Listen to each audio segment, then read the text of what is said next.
दिया। आप हमारी रक्षा क्यों करना चाहते हो? कौन हो? कहाँ से आए हो? क्या नाम है? तो महाराज परीक्षित ने अपना परिचय दिया है। हे मैया, मैं हस्तिनापुर का राजा परीक्षित हूँ। पांडव जो थे वो मेरे दादाजी थे। मैं अभिमन्यु का पुत्र परीक्षित हूँ। आप खड़ी हो जाओ मैया, मैं आ गया हूँ ना, सब ठीक हो जाएगा। लेकिन हमें इतना बता दो कि ये व्यक्ति आपको मारने के लिए भाग रहा है, आपने इसका कोई नुकसान किया है? तो गाय कुछ नहीं कह सकी महाराज। तब तक बैल एकदम से सामने आया, हाथ जोड़ करके कहने लगा, महाराज ये जो बात आप गाय से पूछ रहे हो वो हम मैं बता दूं? बोले अगर आप जानते हो तो आप बता दीजिए। बैल कहने लगा, महाराज ये जो गाय है रो रही है, रबा रही है और भाग रही है, ये कोई गाय नहीं है महाराज, ये है पृथ्वी। पृथ्वी के ऊपर चाहे सृष्टि दुगनी बढ़ जाए चाहे चौगनी बढ़ जाए दिन भर में, ये हंसते हंसते अपने सर पर उठाए रहती हैं। लेकिन पृथ्वी के ऊपर जब पाप अत्याचार अधर्म होने लगते तब उन पापों से पृथ्वी दब जाती है। महाराज ये पृथ्वी है, ये कोई गाय नहीं है।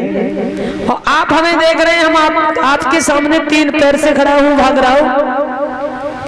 तो महाराज हम बैल का स्वरूप दिखते हैं, लेकिन हम बैल नहीं हूं। बोले कौन हो? मैं धर्म हूं महाराज। जहां पृथ्वी चली जाती है वहां धर्म भी चला जाता है। बोले ये हमारे पीछे जो काला कलूटा इंसान लगा है, मुकदर लेकर के हमें मारने के लिए दौड़ रहा है महाराज, ये है कलियुग।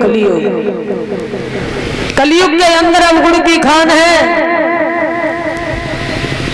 और गुड़ नाम की तो कोई चीज ही नहीं है।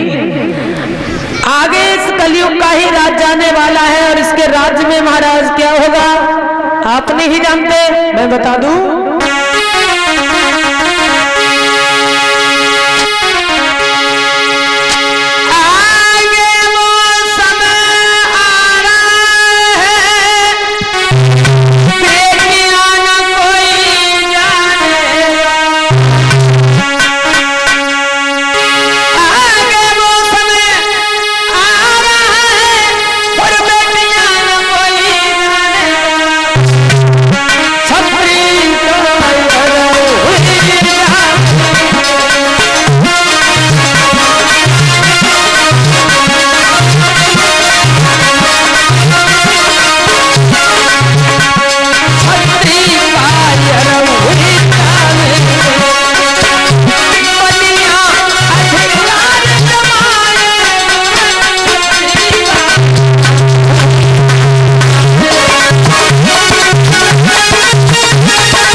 क्षत्रिय लोग कायर दिखाई देंगे, बनिया लोगों के हाथ में तलवार होगी।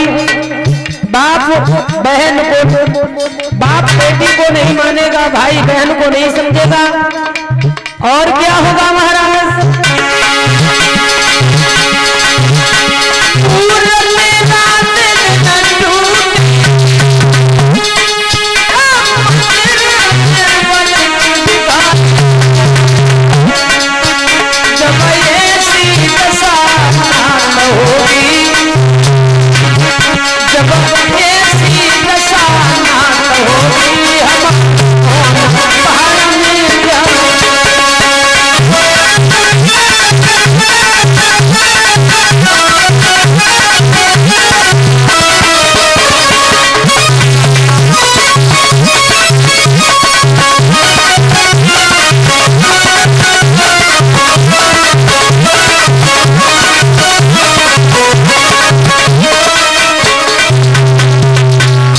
जवाब दिया। जब ऐसा धर्म होगा तो हम लोगों के लिए ऐसी कौन सी जगह रह जाएगी वहां बैठ करके रह करके हम अपने जीवन को व्यतीत कर पाऊंगा। इसलिए हम पहले से ही जा रहे हैं। तो महाराज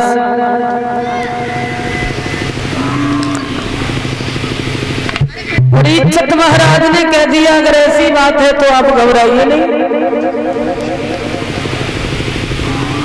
धर्म कहने लगे महाराज सतयुग त्रेता द्वापर में हजारों वर्षों तक लोग बैठ करके तपस्या करते थे भगवान के दर्शन के लिए, लेकिन कलयुग के राज्य में कोई भगवान का नाम नहीं लेगा, कोई नहीं।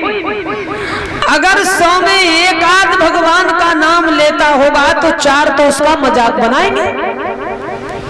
वो समय आएगा। तो परीक्षित महाराज कहने लगे घबराइए नहीं, मैं आ गया हूं, सब ठीक हो जाएगा। हम इस कलयुग को ही जिंदा नहीं छोड़ेंगे, हम कलयुग को मार देंगे और कलयुग जब मर जाएगा तो दोबारा से सतयुग आ जाएगा, और जब महाराज सतयुग आ जाएगा तब तो चारों ओर धर्म ही धर्म दिखाई देगा।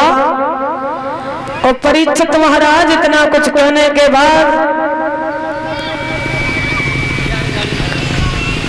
कलयुग के पास में पहुंचे, क्यों कलयुग महाराज तुम्हारे अंदर अब गुड़ की खान है, गुड़ नाम की कोई चीज नहीं है, तो आपसे किसने कह दिया कि जाओ संसार पर राज्य करो?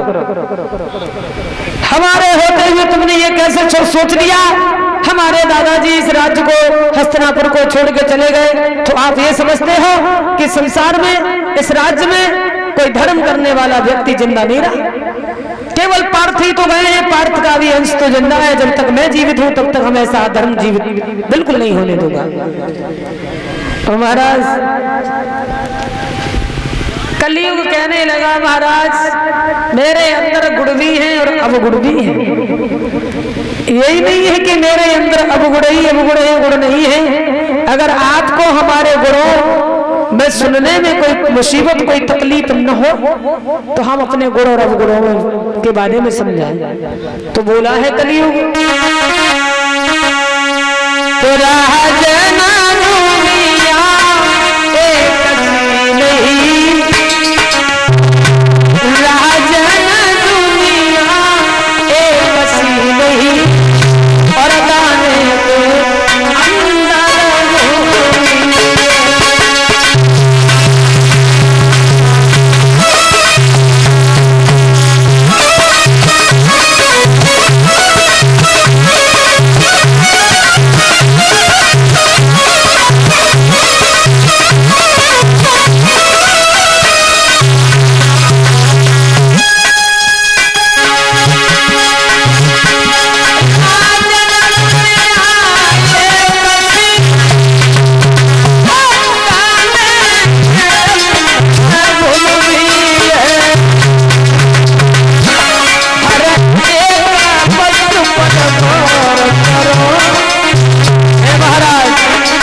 जवाब दिया हमारे अंदर महाराज वो गुण हैं जो सतयुग त्रेता द्वापर में नहीं थे।